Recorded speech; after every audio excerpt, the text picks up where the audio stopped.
سلطانی بسم اللہ الرحمن الرحیم۔ اللہ تبارک و تعالیٰ کے پاکیزہ نام سے ابتدا کرتے ہیں جو بہت مہربان نہایت رحم والا ہے۔ جیسے کہ آپ کو معلوم ہے کہ الحمدللہ پچھلے پروگرام میں ہم نے 45ویں حدیث کا آغاز کر دیا تھا اور 44 حدیثیں الحمدللہ تقریباً تفصیل کے ساتھ آپ کی خدمت میں پیش ہو چکی ہیں۔ اس حدیث میں سے پہلے امام بخاری رحمۃ اللہ علیہ نے ایک عنوان قائم کیا ہے کہ باب اتباع الجنائز من الایمان، یعنی جنازوں کے پیچھے جانا، اس کی پیروی کرنا یہ ایمان سے ہے۔ اس چیز کا باب یعنی جنازے کے اتباع کرنے کا باب ہے اور یہ ایمان سے ہے۔ حضرت ابو ہریرہ رضی اللہ تعالی عنہ اس کے راوی ہیں۔ یہ کہتے ہیں کہ بے شک نبی کریم صلی اللہ علیہ وسلم نے ارشاد فرمایا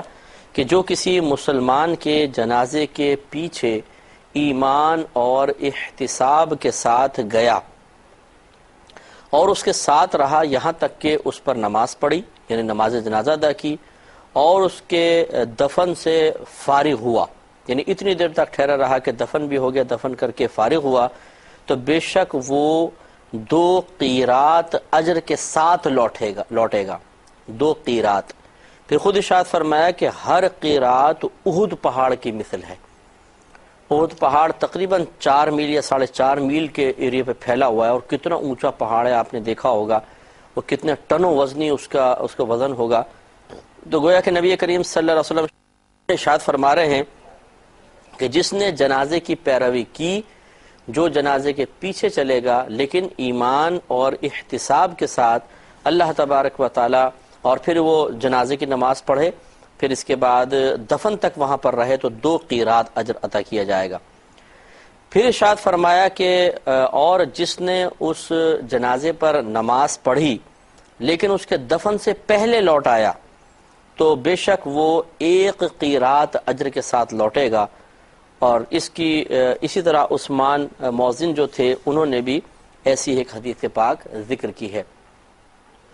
تو خلاصہ کلام یہ ہوا کہ نبی کریم صلی اللہ علیہ وسلم نے اس میں بہت ساری قیودات بیان کی اور پھر اس پہ انعام کا یا ثواب کا ترتب فرمایا ہے۔ پہلی بات جو سرکار نے ارشاد فرمائی کہ جس نے کسی مسلمان کے جنازے کی پیروی کی، اس کا مطلب یہ ہے کہ مسلمان کے جنازے میں جانے کی نبی کریم نے ترغیب فرمائی اور اس پر اجر و ثواب ہے۔ تو غیر مسلم کے جنازے میں تو ویسے ہی شرکت کرنا ناجائز ہے۔ وجہ اس کی یہ ہوتی ہے کہ جس کا انتقال کفر پر ہو گیا تو یقینی سی بات ہے کہ وہ قرآن کے حکم کے مطابق جہنم میں جائے گا، اور اس میں جو شک کرے گا وہ بھی کافر ہو جائے گا، اس لیے کہ یہ نصوص قطعیہ سے ثابت ہے، بالکل واضح صریح آیات سے ثابت ہے کہ ہر غیر مسلم مسلمانوں کے علاوہ چاہے وہ کوئی بھی اپنا نام رکھ لے، جب تک ہمارے نبی کریم صلی اللہ علیہ وسلم پر ایمان نہیں لے کر آئے گا وہ جہنم میں جائے گا اور وہاں پہ ہمیشہ ہمیشہ وہاں رہے گا۔ تو جس کا انتقال حالت کفر میں ہوا تو اس پر یاد رکھیں کہ اللہ تبارک و تعالیٰ کا غضب ہوتا ہے، کیونکہ یہ صحیح حدیث کے اندر ہے اور غالباً اس میں بھی کتاب الجنائز میں آئے گی تو ہم آپ کو بتائیں گے اگر زندگی رہی تو، کہ جب کافر کی روح نکالی جاتی ہے تو فرشتے اس سے کہتے ہیں کہ اے ملعون، لعنتی روح، نکل اور جہنم کی طرف چل۔ تو گویا کہ اس پر خود فرشتے لعنت فرما رہے ہوتے ہیں اللہ تعالیٰ کے حکم سے۔ تو ایسا جنازہ کہ جس پر اللہ تعالیٰ کی طرف سے لعنتوں کا نزول ہو رہا ہو، یعنی اس کو رحمت سے دور کیا جا رہا ہو، وہاں بے برکتی ہو اور عذاب کے فرشتے چاروں طرف منڈلا رہے ہوں، تو ایسے جنازے میں شرکت کرنا ویسے ہی مکروہ ہے، اور مسلمان کا وقار اس بات کی اجازت نہیں دیتا کہ اس کے ایسے جنازوں کے ساتھ جائیں۔ تو لہٰذا مسلمان کے ہی جنازے میں جائیں گے، غیر مسلم کے نہیں۔ ایک تو بات یہ۔ دوسرا، سرکار نے فرمایا کہ ایمان اور احتساب کے ساتھ، اس کا مطلب یہ ہوا کہ جو آگے انعام ذکر ہو رہا ہے یہ مومن کے لیے ہے جو ایمان کے ساتھ نماز بھی پڑھے گا وغیرہ وغیرہ۔ لہٰذا اگر ایک غیر مسلم کسی اپنے دوست کے جنازے میں آ گیا جو مسلمان ہے اور یہ پیچھے کھڑا ہو گیا اور جو مسلمان کر رہے تھے وہ کرتا رہا اور حتیٰ کہ پھر دفنانے تک بھی ساتھ رہا، تو اس کو تو اجر نہیں ملے گا، کیونکہ کافر عبادت کا اہل نہیں ہے، اور جب وہ عبادت کا اہل نہیں ہے تو اس کے نیک عمل پر اخروی لحاظ سے کسی ثواب کا ترتب نہیں ہوگا۔ لہٰذا اگر کوئی غیر مسلم مسلمان کے جنازے میں آئے اور تمام یہ پروسیس تک ساتھ رہے کہ غسل بھی ہے اور کفن اور یہ جنازہ ہے، پھر دفن کرنا ہے، تو اس کو ایک قطرہ بھی اجر نہیں ملے گا، اس لیے کہ کافر کے کسی عمل پر اسے اجر نہیں دیا جاتا۔ ہاں، اللہ تبارک و تعالیٰ کی یہ ضرور مشیت ہے، اور یہ کئی جگہ ظاہر ہوئی حدیثوں میں کہ اللہ تعالیٰ اور قرآن کی آیات بھی ہیں کہ اللہ تعالیٰ اسے دنیا میں ہی اس کے اس نیک عمل کا بدلہ عطا فرما دے گا، کسی نہ کسی فائدے کی شکل میں دے دے گا، اور بروز قیامت جب وہ شخص آئے گا تو اس کے نیک اعمال کی بنا پر اسے کوئی بھی انعام نہیں دیا جائے گا۔ تو ایک تو ایمان، دوسرا احتساب کے ساتھ، اپنا حساب و کتاب کرتے ہوئے۔ احتساب کے ساتھ جنازے میں شرکت کرنے کا مطلب یہ ہے کہ جیسا تقاضائے شریعت ہے ویسے شرکت کی جائے۔ مثلا جنازہ جا رہا ہے تو اس سے نصیحت حاصل کریں، عبرت حاصل کریں، اپنے اس کے اوپر غور و تفکر کریں کہ آج یہ مر گیا، اب چاہتے ہوئے بھی یہ نیک عمل نہیں کر سکتا، نیکیوں کا ارادہ نہیں کر سکتا، گویا کہ اس کا نیکیوں کا سلسلہ بند ہو گیا۔ ہاں، دوسرے دعا کریں گے، اصالہ ثواب کریں گے تو ٹھیک ہے، اس کے لیے درجات کی بلندی کا سامان ہوگا، لیکن اپنی ذاتی محنت کے ذریعے جو کچھ انسان آخرت کا سرمایہ اکٹھا کر سکتا ہے اس کا موقع تو گیا، لیکن میرے پاس ابھی موقع موجود ہے، تو ہونا چاہیے کہ اس کو دیکھ کر ہم درس حاصل کریں کہ ایک دن میں بھی تو ایسے مروں گا، مجھے بھی کفن دفن دیا جائے گا، کا انتظام کیا جائے گا، مجھے بھی دفنایا جائے گا، مجھے بھی اس طرح لوگ اپنے کندھوں پر اٹھا کے چھوڑ کر آ جائیں گے، لیکن ابھی وہ وقت آیا نہیں۔ تو یہ اللہ کا بڑا کرم ہے کہ اس نے ابھی موقع عطا فرمایا ہوا ہے۔ تو پھر اس طرح انسان جب جنازے کے ساتھ جائے تو احتساب کرتا جائے، اپنے بارے میں غور و تفکر کرتا جائے، اور مطلب ایسا کوئی کام نہ کرے کہ جو نصیحت اور حصول عبرت کی راہ میں رکاوٹ ہو۔ مثال کے طور پہ بے تکلف دوستوں کے ساتھ بعض لوگ جاتے ہیں تو ہنسی مذاق کرنا، ٹھٹے لگانا، یا موبائل پہ کاروبار کی باتیں چل رہی ہیں، یہ قطعاً غیر مناسب حرکتیں ہیں، ایسا ہرگز نہیں ہونا چاہیے۔ بلکہ نبی کریم صلی اللہ علیہ وسلم نے جنازے کے ساتھ جانے کے ثواب کو جن چیزوں کے ساتھ مقید کیا ہے ان کا ہمیں لحاظ رکھنا چاہیے۔ تو الحمدللہ مسلمان تو ہم ہیں، مومن ہیں، احتساب درکار ہے۔ تو جب جنازے کے ساتھ جائیں تو حتی الامکان کوشش ہونی چاہیے کہ غور و تفکر، سب سے بڑی چیز غور و تفکر ہے،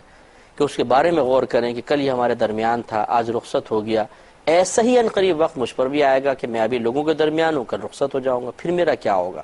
اس طرح آخر تک جنازے کے بارے میں غور کرتا چلا جائے، موت کو یاد کرے، جنت کو، دوزخ کو، میدان معشر کی گرفت کو یاد کرتا رہے، تو الحمدللہ گویا کہ اس نے احتساب کے ساتھ جنازے میں شرکت کی ہے۔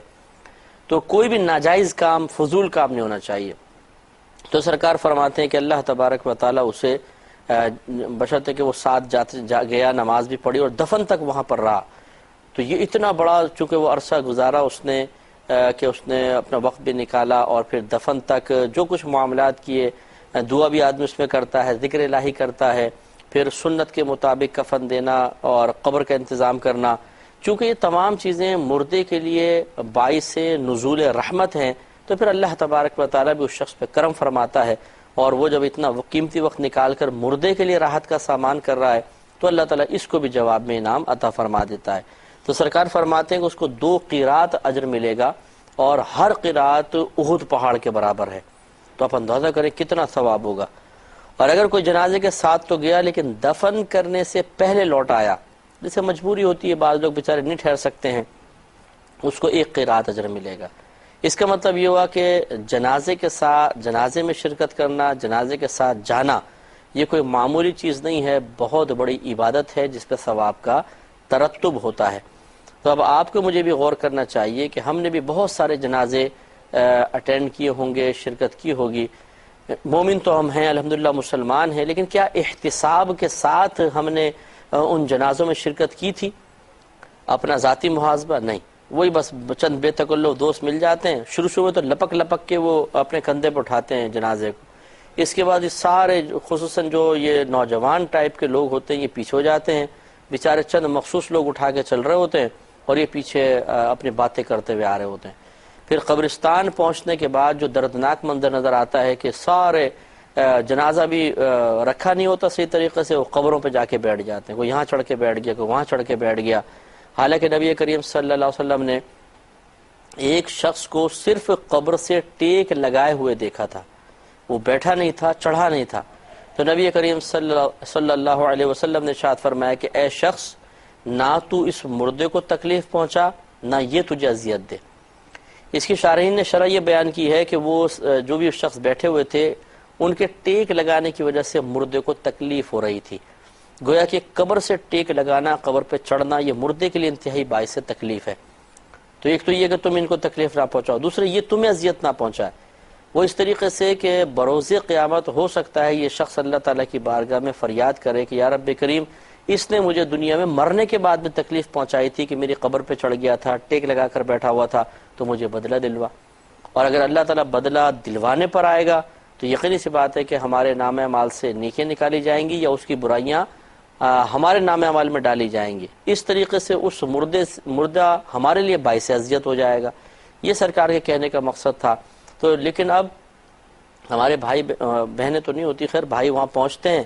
اور کوئی اس قبر پہ بیٹھ جاتا ہے، کوئی اس قبر پہ بیٹھ جاتا ہے، اور جلدی بس انتظار کرتے ہیں، ٹائم دیکھ رہے ہوتے ہیں کہ جلدی جلدی دفنائیں اور ہم بھاگیں۔ وہ بھی وہ لوگ ہوتے ہیں کہ جو مروت میں کوئی قریبی دوست ہے، رشتہ دار ہے، کوئی آفس وغیرہ میں کام کرتا تھا تب، ورنہ جس کو موقع ملتا ہے وہ بیچ سے ہی نکل جاتا ہے، اور پھر آخر میں دعا کا انتظار بھی نہیں کرتے ہیں، بہت سے لوگ بھاگ جاتے ہیں۔ تو بہرحال مجھے اور آپ کو غور کرنا چاہیے کہ سابقہ زندگی میں جن جنازوں میں شرکت کی ہے اس پہ غفلت کے ساتھ کی ہے یا واقعی ایمان اور احتساب کے ساتھ کی ہے۔ اگر نہیں کی تو فکر کریں، اگر کی ہے تو اللہ کی بارگاہ میں شکر کریں، اور آئندہ کے لیے بہرحال ہمیں کوشش یہی کرنی چاہیے کہ جنازوں میں ضرور شریک ہوں کہ اتنا ثواب، اتنا اجر و ثواب ملے گا، بلکہ دوسروں کو سمجھائیں، دوسروں کو بھی ترغیب دیں۔ ہاں اگر کوئی شرعی مجبوری ہے تو بہرحال اللہ تعالیٰ معاف فرمانے والا ہے، اور اس ثواب کو ہمیں چھوڑنا نہیں چاہیے۔ دوسروں کو ترغیب دے کر بھی انہیں بھی جنازے میں ساتھ لے جانے کی کوشش کرنی چاہیے کہ ان کو جو کچھ ثواب ملے گا اس میں ہمارا حصہ بھی ہوگا۔ 46ویں حدیث پاک پر آتے ہیں، جس کا باب امام بخاری رحمۃ اللہ علیہ نے باندھا ہے کہ مومن کے خوفزدہ ہونے کا باب اس بات سے کہ اس کے عمل کو سلب کر لیا جائے گا اور اس کو شعور بھی نہیں ہوگا۔ یہ آپ نے باب باندھا ہے، یعنی مومن کے خوفزدہ ہونے کا باب اس بات سے کہ میرے عمل برباد ہو جائیں گے اور مجھے اس کو شعور بھی حاصل نہیں ہوگا۔ تو یہ اچھا، دوسرا پھر اور اس میں کچھ چیزیں لے کر آئے۔ ایک ابراہیم تیمی رحمۃ اللہ علیہ کا قول اسی باب کے عنوان کے تحت ذکر کیا ہے کہ آپ کہا کرتے تھے کہ میں نے اپنے قول کو اپنے عمل پر جب بھی پیش کیا تو میں اس بات سے کا خوف محسوس کرتا ہوں، یہ کرتا تھا کہ کہیں میں جھوٹا نہ قرار دیا جاؤں۔ دیکھیں بڑی بات ہے کہ انسان بعض اوقات زبان سے کچھ کہہ رہا ہوتا ہے لیکن اس کو عمل اس کے مخالف ہوتا ہے۔ اسی لیے کسی بزرگ نے فرمایا کہ انسان کا عمل اس کے قول کو جھوٹا یا سچا قرار دینے کے لیے کافی ہے۔ مثلا ایک شخص دعویٰ کرتا ہے یار بھائی میں تو بڑا سچ بولتا ہوں، دیانتداری سے کام کرتا ہوں، لیکن عمل اس کے برعکس کرتا ہے، تو خود اس کا عمل اس کے قول کو جھٹلا دیتا ہے۔ تو یہ حضرت ابراہیم تیمی رحمۃ اللہ علیہ جو بزرگ گزرے ہیں، یہ کہتے ہیں کہ میں جب بھی اپنے قول کو اپنے عمل پر پیش کرتا ہوں تو مجھے خوف ہوتا ہے کہ شاید میں جھوٹا قرار پاؤں گا کہ میرا عمل میرے قول کے مخالف ہے۔ تو گویا کہ وہ لوگ نفاق سے بڑا ڈرا کرتے تھے کہ ظاہر و باطن مختلف نہیں ہونا چاہیے، ایک جیسا ہونا چاہیے۔ اور حضرت ابن ابی ملیکہ رحمۃ اللہ علیہ فرماتے ہیں کہ میں نے نبی کریم صلی اللہ علیہ وسلم کے اصحاب میں سے 30 افراد ایسے پائے ہیں کہ جنہیں اپنی ذات پر نفاق کا خوف تھا، یعنی وہ اللہ کے خوف سے ڈرتے تھے کہ خدا نہ خواستہ ایسا نہ ہو کہ ہم منافق ہو جائیں۔ حالانکہ وہ صحابی تھے، نبی کریم صلی اللہ علیہ وسلم کے صحبت یافتہ تھے، لیکن اپنے ایمان کے زوال سے کبھی خوفزدہ نہیں رہے۔ اور یہ کمال کی بات ہے کہ ہم بھی اپنے ایمان کے زوال سے خوفزدہ نہ رہیں۔ اس پہ میں کلام کرتا ہوں لیکن پہلے تھوڑا سا آگے دیکھ لیتے ہیں۔ اور اس کے بعد امام بخاری رحمۃ اللہ علیہ نے ایک حدیث پاک بیان کی ہے، اس کے راوی ہیں حضرت عبداللہ بن مسعود رضی اللہ تعالی عنہ۔ یہ کہتے ہیں کہ بے شک نبی کریم صلی اللہ علیہ وسلم نے ارشاد فرمایا کہ سباب المسلم فسوق، مسلمان کو گالی دینا فسق ہے، اور فسق کم از کم اطلاق گناہ کبیرہ پر ہوتا ہے۔ گویا کہ سرکار فرما رہے ہیں کہ مسلمان کو گالی دینا، برا بھلا کہنا، یہ گناہ کبیرہ ہے، وقتالہ کفر، اور اس کو قتل کر دینا کفر ہے۔ تو پہلے ہم یہ جو اکابرین کے قول ہیں تھوڑا سا اس پہ غور کر لیتے ہیں۔ میں عرض کر دیتا ہوں کہ حضرت ابن ابی ملیکہ رحمۃ اللہ علیہ جو ارشاد فرما رہے ہیں کہ میں نے نبی کریم کے اصحاب میں سے 30 ایسے افراد کو دیکھا کہ وہ اپنے بارے میں اس بات کو خوف رکھتے تھے کہ کہیں ہم منافق نہ ہو جائیں۔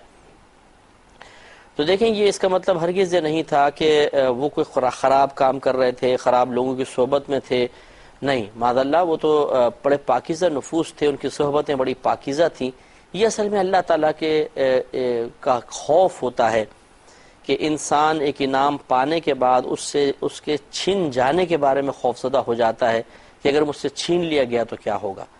کیونکہ جب کسی چیز کے چھننے کا خوف پیدا ہوتا ہے تو پھر حفاظت کرنے کے سلسلے میں انسان زیادہ محتاط ہو جاتا ہے، اور اس طرح پھر حفاظت اچھی ہو جاتی ہے۔ ایمان کا بھی یہ معاملہ ہے کہ آپ کو پتہ ہے کہ آج کل دنیا کے جو حالات ہیں، دوست، احباب، ماں باپ، بیوی بچے، مختلف طریقے سے ان کے ایسے رویے ہوتے ہیں کہ ایمان کے سلب کا بعض اوقات خوف پیدا ہو جاتا ہے،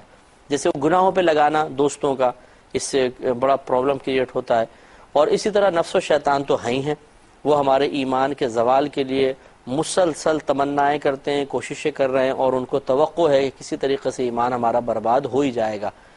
تو اگر آپ اور میں اس کی حفاظت سے غافل ہو گئے تو آپ کو پتہ ہے کہ جو شخص اپنے مال سے غافل ہوتا ہے تو چور اس کو اٹھا کر لے جاتے ہیں، اور جو اپنے ایمان سے غافل ہو جائے تو شیطان اس کے ایمان کو لے کر بھاگ جاتا ہے۔ تو اس لیے ہمیں کوشش یہی کرنی چاہیے کہ حتی الامکان اپنے ایمان کی حفاظت کریں اور زوال ایمان سے بے خوف نہ رہیں، بلکہ ڈریں اللہ تعالیٰ کی بارگاہ میں، اور ہو سکے تو اپنی ایک دعا یہ ضرور ہر دعا میں شامل کر لے کہ اللہ تعالیٰ میرے ایمان کی حفاظت فرما، یا رب کریم مجھے ایمان پر موت عطا فرمانا۔ اگر ہم یہ دعا کریں گے تو انشاءاللہ عز و جل اللہ کی رحمت سے امید ہے کہ جب ہم اپنے ایمان کے بارے میں غور و تفکر کریں گے تو پھر محتاط زندگی گزاریں گے، نفس و شیطان کے شر سے بچنے کی بھرپور کوشش کریں گے، اور یہ پاکیزہ کوششیں ہمارے ایمان کو محفوظ رکھیں گی، اور اللہ تعالیٰ کی بارگاہ میں ہم سرخرو ہو جائیں گے۔ اب حدیث کی طرف آتے ہیں۔ سرکار نے ارشاد فرمایا کہ مسلمان کو برا بھلا کہنا، گالی بکنا یہ گناہ کبیرہ ہے۔ حدیث اپنے ظاہر پر ہے کہ ایک دوسری حدیث ہے بخاری کی آگے آئے گی انشاءاللہ،